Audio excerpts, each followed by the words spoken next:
இப்போ காங்கிரஸ் கட்சியை பொறுத்த வரைக்கும் என்ன அப்படின்னீங்கன்னா, தமிழ்நாட்டில் அது தொகுதி பை தொகுதி நீங்கள் எடுத்துக்கிட்டீங்கன்னா, ஒரு செல்வாக்குள்ள ஒரு கட்சியே கிடையாது.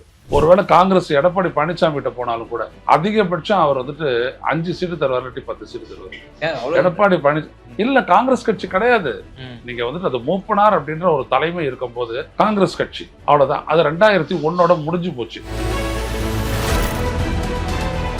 காங்கிரஸ் கட்சி அந்த அளவுக்கு பலமே இல்லாத ஒரு கட்சி. அதால போராடினதில்லை, தமிழ்நாட்டுக்கு உரிமைக்காக போராடினதில்லை, குரல் கொடுத்ததில்லை, அது எதுவுமே செஞ்சதில்லை.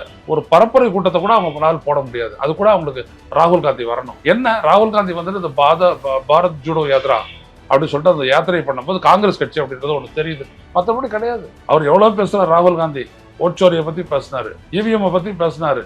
ஒரே ஒரு போராட்டத்தை காங்கிரஸ் கட்சிங்க நடத்துச்சுன்னு சொல்லுங்க. தமிழ்நாட்டில் வந்துட்டு யாரு என்ன அப்படின்றத வந்துட்டு செக்மெண்ட் பை செக்மெண்டா பாத்தீங்க அப்படின்னு தெரியும். எனவே இவர்கள் வந்துட்டு இவங்களோட கோரிக்கையை வைக்கலாம். ஆனா ஒரே ஒரு எதிர்கேள்விதான், ஒரு விடுதலை சிறுத்தைகள் வைக்கக்கூடிய ஆட்சிகள் இடம் அப்படின்னு சொல்லக்கூடிய இடமும் காங்கிரஸ் சொல்லக்கூடியதுக்கும் பாரிய வித்தியாசம் இருக்குது. ஒரு லெட்டர் பேட் கட்சியை விட ஒரு அதிகமான, ஏன்னா இதுக்கு வந்துட்டு இயங்குறதுக்கு ஒரு இடம் இருக்குது. எது? சத்தியமூர்த்தி பவன். காங்கிரஸ் கட்சி இந்த தேச கட்சி அப்படிலாம் சொல்லவே முடியாதுங்க. ஒரு இடத்துல ரீஜனல் லீடர்ஷிப் ஸ்ட்ராங்கா இருந்ததுனா தான் அந்த கட்சி ஜெயிக்குது. புரியுதுங்களா? மற்றபடி அந்த கட்சி ஜெயிக்கிறது இல்லை. பீகார்ல அவங்களால ஏதாவது பண்ண முடியுச்சா?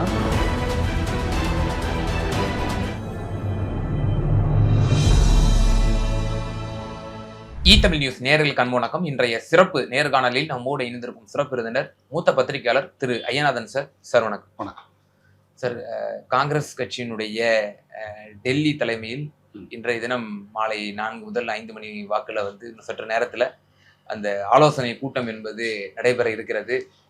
என்ன மாதிரியான கூட்டணி அமைய போகிறது, ஆட்சியில் பங்கு கேட்கலாமா அல்லது தமிழக வெற்றி கழகத்தோடு சேரலாமா என்பது போன்ற கருத்துப்பட கிட்டத்தட்ட தமிழ்நாட்டிலிருந்து 40-50 தமிழ்நாடு காங்கிரஸ் கமிட்டியினுடைய பிரதிநிதிகள் ராகுல் காந்தி அவர்களோட ஒரு டிஸ்கஷன் இப்போ நடக்க போது 19ஆம் தேதி அநேகமாக உறுதியான ஒரு நிலைப்பாட்டை பொதுவெளியில் அறிவிக்க போவதாக நம்ம பார்க்கிறோம். வழக்கம் போல மாணிக்கம் தாக்கூர் போன்றவர்கள்லாம் கான்ட்ரவர்சியலான ட்வீட்டை போட்டுட்டு டெல்லிக்கு போயிருக்காங்க. எப்படி பாக்குறீங்க? என்ன சொல்றாரு மாணிக்கம் தாக்கூர்? நாங்க கூட்டணியில் பங்கு கேட்போம், அந்த அந்த கருத்துக்கள் கொண்ட ஒரு கட்டுரையும் பிளஸ் இது எனக்கான நலனுக்காக நான் டெல்லிக்கு போல, என்னுடைய காங்கிரஸ் கட்சியினுடைய காரியகர்த்தாவுக்கும் மக்களுக்கான நலனுக்காக நான் டெல்லிக்கு போறேன் அப்படின்ற ஒரு கருத்தை சொல்லிட்டு. இப்போ காங்கிரஸ் கட்சியை பொறுத்த வரைக்கும் என்ன அப்படின்னீங்கன்னா, தமிழ்நாட்டில் அது தொகுதி பை தொகுதி நீங்கள் எடுத்துக்கிட்டிங்கன்னா ஒரு செல்வாக்குள்ள ஒரு கட்சியே கிடையாது.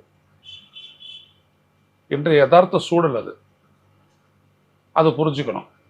கடைசியாக அவங்க அதிகபட்சம் நின்னது 2011 வெறும் 5 இடங்களில் தான் ஜெயிக்க முடிஞ்சிச்சு. அதுக்கப்புறம் இல்லை. இன்னைக்கு திராவிட முன்னேற்ற கழகத்தினுடைய கூட்டணியில் அவங்க இருக்கிறதுனால இன்னைக்கு 10 எம்பிக்கள், தமிழ்நாடு புதுச்சேரி உட்பட 10 எம்பிக்கள், 18 எம்எல்ஏக்கள் அவங்க இருக்காங்க. ஆனால் இந்த கட்சி திமுக கூட்டணியில் இடம்பெற்றிருக்கக்கூடிய உள்ளபடியாக 2வது பெரிய கட்சியா. ஒரு திராவிட முன்னேற்ற கழகத்தினுடைய தலைவர் அப்படின்றதுக்காக மட்டும் இல்லை, அந்த இடத்துல யார் இருந்தாலும் கூட்டணியினுடைய தலைமை இருந்ததுனாலும், ஒருவேளை காங்கிரஸ் எடப்பாடி பழனிசாமி கிட்ட போனாலும் கூட அதிகபட்சம் அவர் 5 சீட்டு தருவார், இல்லாட்டி 10 சீட்டு தருவார். எடப்பாடி இல்ல காங்கிரஸ் கட்சி கிடையாது. நீங்க அது மூப்பனார் அப்படின்ற ஒரு தலைமை இருக்கும்போது காங்கிரஸ் கட்சி அவ்வளவுதான். அது 2001 முடிஞ்சு போச்சு. புரியுதுங்களா? அதுக்கப்புறம் 2006 இவங்க கூட்டணிக்கு வந்தாங்க. அப்ப 98 இடங்கள்ல தான் திமுக ஜெயிச்சது. ஆனா கூட்டணி ஆட்சிக்கு ஒத்துக்கறல. காரணம் என்னன்னா, அது ஒத்துக்க கூடாது அப்படின்ற எந்த இதுவும் கிடையாது திமுகவுக்கு. இந்த கட்சி ஒரு கூட்டணிக்கு கொடுக்கக்கூடிய வெற்றியினுடைய அளவுன்னா, இது எந்த அளவுக்கு வெற்றிக்கான வாக்களிக்குது. இப்ப விடுதலை சிறுத்தைகள்னா ஐயநாதர் ஒரு மாதிரி பேசுறேன், காங்கிரஸ்னா மாத்தி பேசுறேன் அப்படின்னா, விடுதலை சிறுத்தைகள் தமிழ்நாட்டில் 3வது பெரிய கட்சி.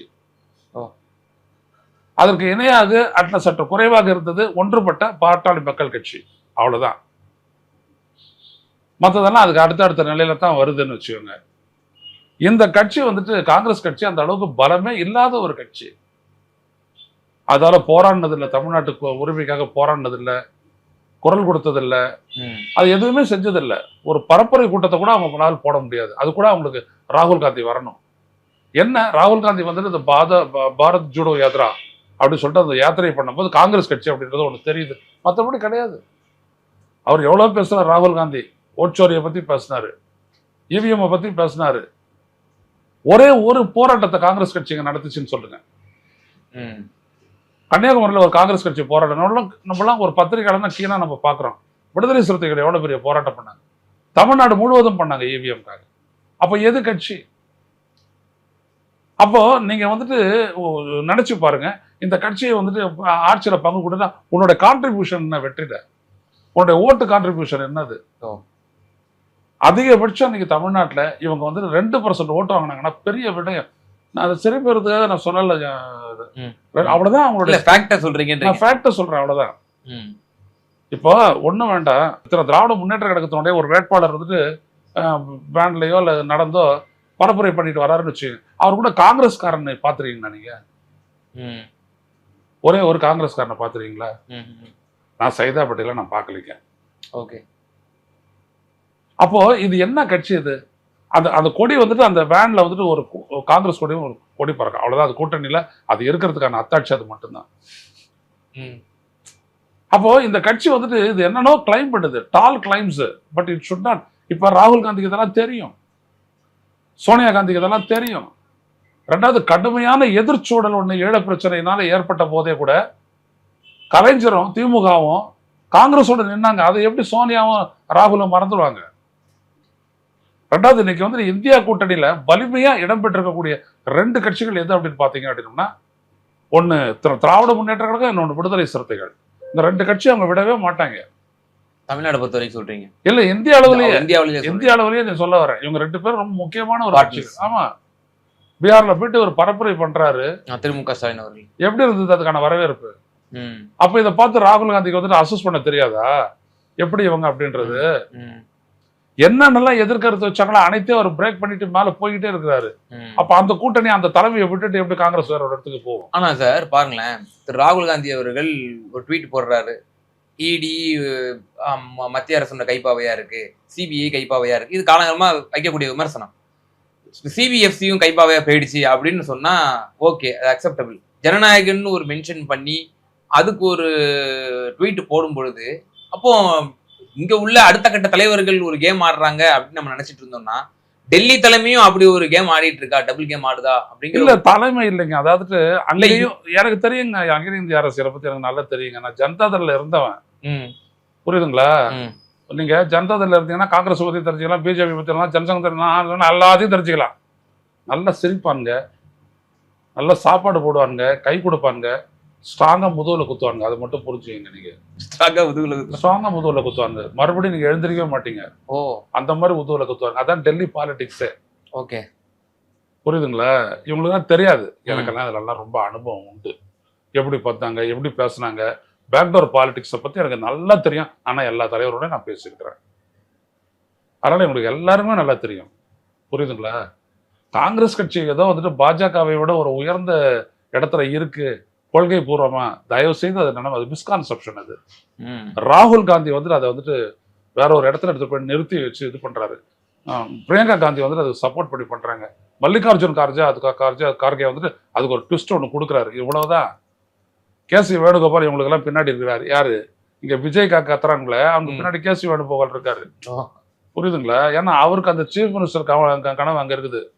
அதுக்கு வந்துட்டு அவர் என்ன பண்றாரு, விஜய் எடுத்துட்டு போயிட்டு அப்படியே சொன்னா, விஜய் அப்படி வச்சுட்டு இப்படி காட்டினாரு இல்லையா, அங்க ஒரு பஸ் மேல அதை வச்சுக்கிட்டு வந்தா ஓட்டு விழுந்துரும் தூக்கி விட்டு போயிட்டாரு போறவங்க மலையாளிகள். அவங்களுக்கு தெரியல, அவருக்கு அரசியல் தெரியல. அவ்வளவுதான். தமிழ்நாட்டுல வந்துட்டு யாரு என்ன அப்படின்றத வந்துட்டு செக்மெண்ட் பை செக்மெண்டா பாத்தீங்க அப்படின்னா தெரியும். எனவே இவர்கள் வந்துட்டு இவங்களோட கோரிக்கையை வைக்கலாம். ஆனா ஒரே ஒரு எதிர்கேள்விதான், ஒரு விடுதலை சிறுத்தைகள் வைக்கக்கூடிய ஆட்சிகள் இடம் அப்படின்னு சொல்லக்கூடிய இடமும் காங்கிரஸ் சொல்லக்கூடியதுக்கும் பாரிய வித்தியாசம் இருக்குது. அது உடைச்சிட்டு கான்ட்ரிபியூஷன் கொடுத்துட்டு இயங்குற கட்சி அது, இது கிடையாது அப்படிலாம் எதுவுமே. பட் ஆனா it is just better then letter bad party. ஒரு லெட்டர் பேட் கட்சியை விட ஒரு அதிகமான, ஏன்னா இதுக்கு வந்துட்டு இயங்குறதுக்கு ஒரு இடம் இருக்குது. எது? சத்தியமூர்த்தி பவன் ஒரு அலுவலகம் இருக்கு, பெருசா இருக்கு. ஜெனரல் பேட்டர்ஸ் ரோட்லயே அவங்களுக்கு தெரியாது. ஜெனரல் பேட்டர்ஸ் ரோட்ல திடீர்னு போறவன இங்க காங்கிரஸ் கட்சி அளவுல எங்க இருக்கு தெரியுமா எங்க அப்படின்னா அப்படின்னுவான். அங்க இருக்கிற கடைக்காரங்க தான் சொல்லுவாங்க அது அங்க அடிப்படை எடுத்துருவாங்க இருக்கு. அவன் காலகாலமா அது இருந்திருப்பாங்க, அதனால தெரியும் எனக்கு.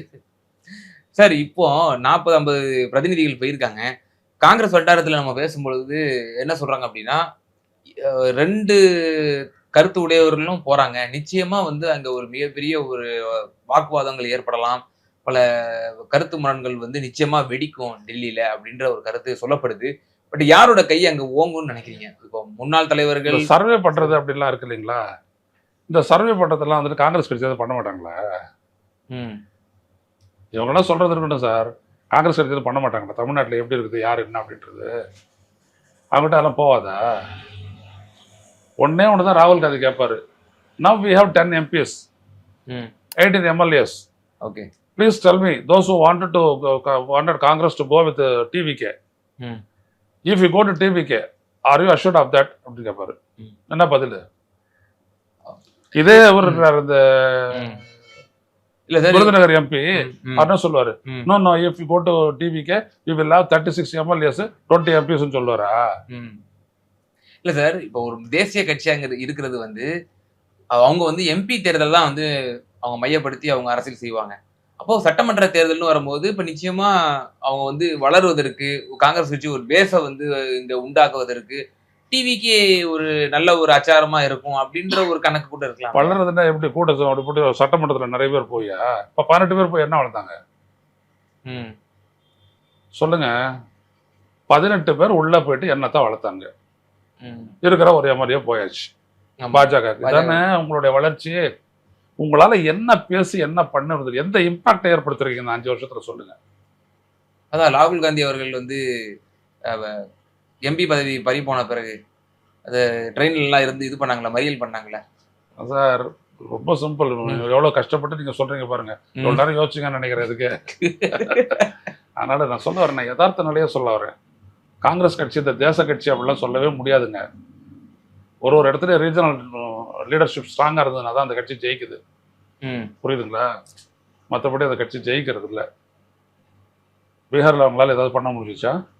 மராட்டியத்தில் அது நடந்து முடிஞ்ச தேர்தல் ஏதாவது பண்ண முடிஞ்சிச்சா? புரியுதுங்களா? எங்க ராகுல் காந்தியினுடைய இம்பாக்ட் ஏற்படுதோ அந்த இடத்துல மட்டும் தான் அவங்க ஜெயிக்கிறாங்க. அந்த இடத்துல கட்சி, ஏன்னா இந்த கட்சி வந்து ஒரு பழமைவாத இது ஒரு பண்ணையார் கட்சி. அது வந்துட்டு பழமைவாத கட்சி பாஜக. இது வந்துட்டு பண்ணையார் கட்சி. அதனால இதுகிட்ட ஜனங்க வந்துட்டு ஜனங்களுக்கு ஒரு ஈர்ப்பே கிடையாது. ஒன்னே ஒண்ணுதான் அந்த லீடர்ஷிப்ல ராகுல் இருக்காரு, பிரியங்கா இருக்காங்க. அதனால ஒரு ஈர்ப்பு, அவ்வளவுதான். மற்றபடி வர ஒன்றும் இல்லை. உங்களை போன்ற ஒரு ஜனநாயக சக்திகள் கூட ராகுல் போன்றவர்களுடைய இருக்கிற பிரசன்ஸ்னாலதான் வந்து நீங்க காங்கிரஸ் கட்சி இல்ல, காங்கிரஸ் கட்சி வந்துட்டு ராகுல் காந்திக்காக ஏன் பண்றோம் அப்படின்னா, is a democrat. Okay. He fight for social justice. Okay. அதனால நம்ம வந்துட்டு அவரை வந்துட்டு சப்போர்ட் பண்றோம். அவர் வந்துட்டு இன்னும் ஃபெடரல் அப்படின்ற ஒரு இடத்துக்குலாம் அவங்க வரவே இல்லை. அவங்களும் சோனியா காந்தியில வரவே இல்லை. கூட்டாட்சி தத்துவத்துக்கெல்லாம் வரவே இல்லை. அப்படி இருக்க அவங்களை எல்லாம் வந்துட்டு ஆதரிக்க முடியாது. ஓகே. இங்க இருக்கிற எல்லாருமே தெரியும், காங்கிரஸுக்கு ஓட்டு போடுறதுன்றது அவ்வளவு சாதாரண விஷயம் இல்லை. ரொம்ப கடின மனநிலை வேணும் உங்களுக்கு ஓட்டு போடுறதுக்கு. இல்ல, நான் எதையும் நான் ஒரு வேடிக்கைக்காக நான் சொல்லவே இல்லை. இல்ல, நீங்க உணர்வுபூர்வமா உணர்ந்தவர். அந்த வழி நம்ம தமிழருடைய உணர்வுல அவங்க வந்துட்டு எந்த இடத்துக்குமே கலக்கல. அவங்க பாட்டு கொண்டு பேசிட்டு இருப்பாங்க. ராகுல் காந்தி ஓட் சோரின்றாரு, இவிஎம்ன்றாரு. இங்க இருக்கிற கார்த்திக் சிதம்பரம் வந்துட்டு இவிஎம்லாம் இல்ல, நல்லா இருக்குது அப்படின்றாரு. ஆமா, ஓட்டு போடுவீங்களா? நீங்க போடுவீங்களான்னு கேக்குறேன் நான். நிச்சயமா ஒரு நெருடல் இருக்கும். என்னப்பா ஒரு தலைவர் இப்படி பேசுறாரு, தொண்டர் நேர்முரணா பேசுறாரு, என்ன அப்புறம் என்ன அந்த கட்சியை நம்ம சொல்றது? இப்ப நீங்க ஆரம்பத்துல ஒரு பாயிண்ட் அவுட் சொன்னீங்க சார். நீங்க என்ன கான்ட்ரிபியூட் பண்றீங்க டிஎம்கே அலையன்ஸ் வெற்றிக்கு அப்படின்னு ஒரு சொன்னீங்க. விருதுநகர் நாடாளுமன்ற உறுப்பினர் மாணிக்கம் தாகூர் அவர் 58 தொகுதிகளோட லிஸ்ட் போடுறாரு. ஜஸ்ட் டிஎம்கே வந்து அந்த 58 தொகுதிகள்ல ஒரு மார்ஜின்ல தான் ஜெயிச்சிருக்கீங்க. ரொம்ப கம்மியான மார்ஜின்ல 2000-3000 ஓட்டுல தான் என்னமோ சம்திங் ஜெயிச்சிருக்கீங்க. பாத்துக்கோங்க, காங்கிரஸ் இல்லாட்டி உங்க கதி இதுதான், தோத்துருவீங்க நீங்க அப்படின்னு சொல்லி ஒரு த்ரெட்டன் விடுற முகத்துல பேசுறாரு. 58 தொகுதிகள்ல காங்கிரஸ் டிஎம்கே வந்து மார்ஜின்ல வந்து ஜெயிச்சிருக்காங்க. அது இவங்க இல்லைன்னா அந்த இடத்துல தோத்துரும் அப்படின்ற மாதிரி சொல்றாரு. அதுக்கப்புறம் ஸ்டாலின் எவ்வளவு செஞ்சிருக்கிறாரு. அப்போ அந்த கணக்குலயே அந்த இடத்துல நீங்க 21 நிக்க போறீங்களா? இன்னைக்கு வந்துட்டு ஸ்டாலினை எதிர்த்து என்ன மூச்சு பிடிக்கிறாரு பாக்குறது இல்லையா? இல்ல எடப்பாடி அவர் 1000 கொடுத்தாரு, நான் 2000 கொடுப்பேன், நான் கான்கிரீட் வீடு கட்டி தருவேன், நிலத்தைய நானே வாங்கி கொடுப்பேன், ஆம்பளைகள் எல்லாம் இலவச பேருந்து எவ்வளவு மூச்சு பிடிக்க முடிஞ்சது பாத்தீங்களா? அந்த கட்சிக்கு 21% ஓட்டு இருக்குது. அவன் எவ்வளவு கஷ்டப்படுறான். நீங்க யார்? நீங்க இந்த 5 வருஷத்துல திமுக எவ்வளவு ஸ்ட்ராங்கஸ்ட் பார்ட்டியா மக்கள் மனதில் பதிஞ்சிருக்குன்னு, ஸ்ட்ராங்கஸ்ட் கவர்மெண்டா அந்த மக்கள் மனதில் பதிஞ்சிருக்கு அப்படின்றத மக்கள் மத்தியில போங்க. இல்ல ஒருவேளை ஆன்டி கபெல்ஸ் ஒரு கருத்துல வச்சு சொல்லுவாரு போல. இல்லைங்க, நான் வைக்கட்டும். இவர் யாரு? இவருக்கு என்ன இருக்குது? நீங்க சொல்றீங்களா? நான் சொல்ல வரேன். உன் கட்சி எங்க இருக்குது, நீ எங்க இருக்க, அவ்வளவுதான் விஷயம். அவ்வளவுதான். நீங்க ஏற்கனவே எம்பி நீங்க தானே, நீங்க தானங்க எம்பி. அப்புறம் போன முறை வந்துட்டு இழுபறியில நீங்க ஜெயிச்சிங்க 4000 ஓட்டுல. ஏன் ஜெயிச்சிங்க அவ்வளவு கம்மியா? என்னாச்சு உங்களுக்கு? நீங்க தான் அப்படியே சும்மா அசைச்சிருவீங்களே, மக்கள் கருத்தெல்லாம் தெரியுமே. என்னாச்சு உங்களுக்கு? அது திமுகவுடைய பலவீனமா, காங்கிரஸுடைய பலவீனமா, இல்ல உங்களோட பலவீனமா? இதெல்லாம் பேசுறது உங்களுக்கு அருகதை இருக்கா? ஃபர்ஸ்ட் ஆஃப் ஆல் இல்ல. இன்னைக்கு நீங்க எம்பியா இருக்கிறீங்க 9 பேர் அப்படின்னா திராவிட முன்னேற்ற கழகத்தால, இல்லாட்டி இல்ல. இது முதல்ல பேசிக் ஃபேக்ட். இதை முதல்ல புரிஞ்சுட்டு அப்புறம் பேசுங்க. ஆமா. இப்ப விஜய் தரப்புலயும் எப்படியாவது இவங்களை இழுக்கணும் அப்படிங்கிற நோக்கோட அவங்களும் ஒரு பக்கம் செயல்படுறாங்க. விஜய் தரப்பு வந்துட்டு வேற ஒரு இடத்துக்கு வந்துட்ட மாதிரி தெரியுது சார். அதாவது அவங்க எப்படி வராங்க அப்படின்னா, இது வந்துட்டு ஒரு தகவல், இது இன்னும் உண்மை உறுதிப்படுத்தப்படலை. அதாவது நீங்க வந்துட்டு நாங்க நிக்கிற தொகுதியில வந்துட்டு டம்மி பீஸா போட்டுக்கிட்டு அந்த பக்கம் விஜய் வரக்கூடாது. நாங்க நிக்கக்கூடிய தொகுதிகள்ல இன்னொன்னு 2029 வந்துட்டு கட்டாயம் எங்களோட கூட்டணிக்கு நீங்க. புரியுதுங்களா? இந்த மாதிரி ஆன்டி டிஎம்கே அப்படின்றத நீ அப்படியே பண்ணிக்கோ. புரியுதா? அந்த மாதிரி வந்துட்டு விஜய் வந்துட்டு ஒரு மாதிரி கலகலத்து வைக்கிற மாதிரி ஒன்று பண்ணி ஏற்பாடு பண்ணிக்கிற மாதிரி ஒன்று இருக்கு. ஏன்னா இன்னைக்கு கத்தால பார்த்தீங்கன்னா திடீர்னு ஆதவர்ஜனை கூவுறாரு, எம்ஜிஆருக்காக வந்துட்டு பேசுறாரு. என்ன காரணம்? அப்போ ஏதோ ஒன்று செட்டில் ஆகிருக்கிறாங்கன்னு அர்த்தம். அப்போ அந்த செட்டில் ஆகிருக்கிறது என்னன்றது 19ஆம் தேதிக்கு பிறகு தெரியும். அதுக்கப்புறம் தான் நம்ம எதுவும் சொல்ல முடியும். விஜய் வந்துட்டு காங்கிரஸ் எதிர்பார்த்துல, அதிமுக தான் எதிர்பார்த்துருக்கிறாரு. ஏன்னா அங்கதான் கணிசமான வாக்கு இருக்குது, இங்க ஒன்றும் கிடையாதுன்றதெல்லாம் அவங்களுக்கு தெரியும். ஒரு சாதாரணமா ஒரு அந்த கட்சியினுடைய ஒரு மேல்மட்ட நிர்வாகி இருக்காங்களே, மாவட்ட அளவில் நிர்வாகி, அவனுக்கு தெரியும் காங்கிரஸுக்கு எவ்வளவு ஓட்டு இருக்குது அப்படின்றது. நிச்சயமா சார். சமகால அரசியல் சூழ்நிலை குறித்து ரொம்ப தெளிவா எங்க நேயர்களுக்கு உங்களோட கருத்துக்களை பகிர்ந்தீங்க. மிகுந்த நன்றி.